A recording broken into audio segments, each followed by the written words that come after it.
നമസ്കാരം.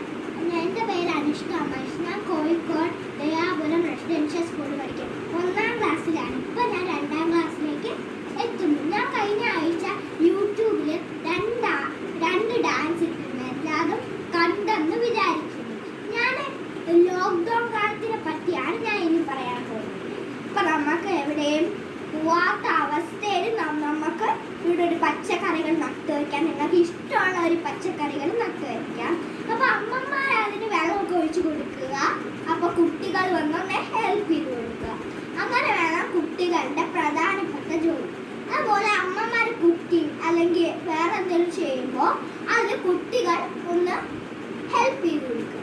അതാണ് പറയാൻ പോകുന്നത്. ഞാൻ കൊറോണ വൈറസിന് പറ്റിയുള്ള കാര്യം പറയാൻ പോകും.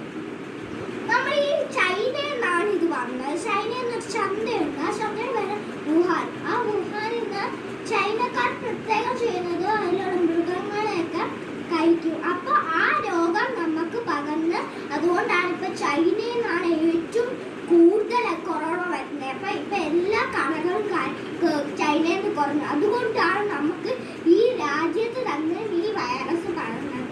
ഇപ്പം എല്ലാവരും പറഞ്ഞ ഈ വൈറസ് തീർന്നിട്ട് വേറൊരു ഇതുപോലത്തെ ഒരു വൈറസ് വരുമെന്നാണ് പറയുന്നത്. അപ്പം ഇനിയും ആ പുതിയ വൈറസ് വരുമ്പോൾ ആ ലോക്ക്ഡൗൺ കാലം വീണ്ടും വരുമെന്നാണ് എല്ലാവരും പറയുന്നത്. നമുക്ക് വേണ്ടി അത് പ്രാർത്ഥിക്കാം. അതുപോലെ നമ്മൾ ചുമയ്ക്കുമ്പോഴും തുമ്മുമ്പോഴും അതിനുള്ള ഡ്രോപ്ലെറ്റ്സ് നമ്മൾ തൊട്ടിട്ട് കണ്ണിലോ മൂക്കിലോ വായിലൊക്കെ തൊടുമ്പോൾ നമുക്ക് അത് പകരും. പിന്നെ നമ്മൾ ആ ചുമയ്ക്കുമ്പോൾ ഡ്രോപ്ലെറ്റ്സ് വേറെ ആർക്കെങ്കിലും പകർന്നാൽ ആ വൈറസ് നമുക്ക് പിടിക്കും. അതുപോലെ നമുക്ക് മാത്രമല്ല അവർക്കും കൂടെ പിടിക്കും. അതുകൊണ്ട് കുറേ പേര് മരണപ്പെടാനുള്ള സാധ്യതയുണ്ട്. അതുകൊണ്ട് ഞാൻ പ്രത്യേക കാര്യം പറയാം. ഇപ്പൊ ലോക്ക്ഡൗൺ കാലത്തിൽ എന്താണ് ചെയ്യേണ്ടത്?